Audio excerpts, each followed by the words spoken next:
অনির্বাণের মায়ের চালাকি রায়ের বৌমনির সহযোগিতায় অবশেষে ধরা পড়ে গেল। হ্যাঁ বন্ধুরা, ভিডিওতে লাইক দিয়ে দেখতে থাকুন। রাই ওর বৌমনিকে ফোন করে বলতে থাকে যে বৌমনি আমার তোমার একটা হেল্প চাই, তুমি আশা করবো যে আমাকে না বলবে না, নিরাশ করবে না। তখন এই কথা বলা মাত্র রায়ের বৌমনি বলতে থাকে যে রাই, তুমি আজ অব্দি আমার কাছে কোনো কিছু চেয়েছো আর আমার দেওয়ার মতন বা কী আছে?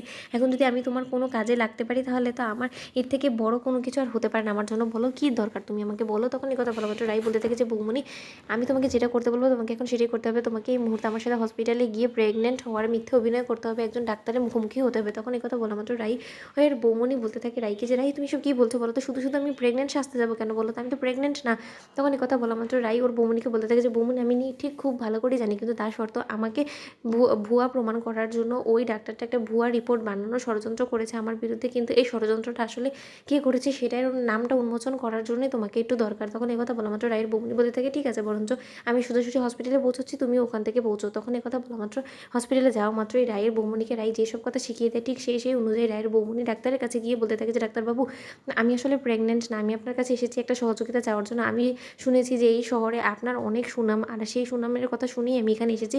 আসলে আমি প্রেগনেন্ট না, আমি তো প্রথমেই আপনাকে বললাম আমার শ্বশুরবাড়ি থেকে অনেক পরিমাণে আমার উপরে চাপ সৃষ্টি করা হচ্ছে, শুধুমাত্র ওনারা একটা বংশধর চাই বিধায় এখন আমি তো ওনাদের কাছে কোনো মতে খুলে বলতে পারছি না আসলে আমার মধ্যে একটা সমস্যা আছে, আমি কোনোদিনও কনসিভ করতে পারবো না। কিন্তু তার শর্ত আমি যদি এই মুহূর্তে তাদেরকে কথাটা বলি তাহলে হয়তো বা তারা আমাকে শ্বশুরবাড়িতে একদিনও থাকতে দিবেন না, তার জন্য আমি আপনার শরণাপন্ন হয়েছি। তখন কথা বলা মাত্র ডাক্তার বলতে থাকে তাহলে এটাতে আমি আপনাকে কীভাবে হেল্প করতে পারি বলুন তো?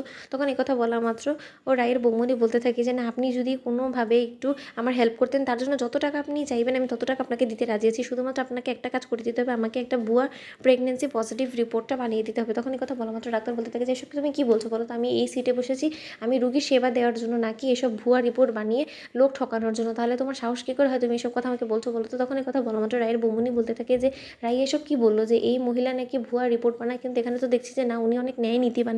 আমি কি তাহলে ভুল শুনলাম নাকি আমি ভুল মানুষের কাছে এসে পড়েছি? কী করব?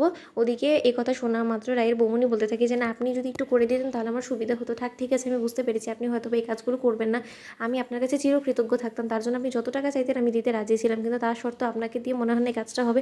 তাহলে ঠিক আছে, আমি বরঞ্চ অন্য কারো কাছে গিয়ে একবার চেষ্টা করে দেখি। ওদিকে রায়ের বৌমনি বলতে থাকে যে রাই, তুমি যে ভুল সেটা আরও একবার প্রমাণিত হয়ে গেল, আমি এখন কী করে উদ্ধার হবো আমি সেটাই তো বুঝতে পারছি না। ওদিকে রায়ের বৌমনি উঠতে নেয় ঠিক সেই সময় ডাক্তারবাবু বলতে থাকে যে আপনি কত টাকা আমাকে আন্দাজ করে দিতে পারেন বলুন তো? না, আপনি যদি আমাকে আমার অনুযায়ী ফিস দিতে রাজি থাকেন তাহলে হয়তো আমি কিছুটা হলেও আপনাকে সহযোগিতা করতে পারি। তখন এই কথা বলা মাত্র রায়ের বৌমনি বলতে থাকে যে না, ঠিকই বলেছিল রাই, এই মহিলাটা যথেষ্ট পরিমাণে লোভী, আসলে প্রথমে আমার কাছে ধরা দিতে চায়নি। ওদিকে এই কথা বলা মাত্র রায়ের বৌমনি বলতে থাকে যে আসলে আমি যে প্রেগনেন্ট না সেই জিনিসটা যাতে কেউ বুঝতে না পারে তার জন্য একটা পজিটিভ রিপোর্ট আপনাকে বানিয়ে দিতে হবে। তো বন্ধুরা, ভিডিওটি ভালো লাগলে একটা লাইক এবং শেয়ার করে সাবস্ক্রাইব করতে ভুলো না।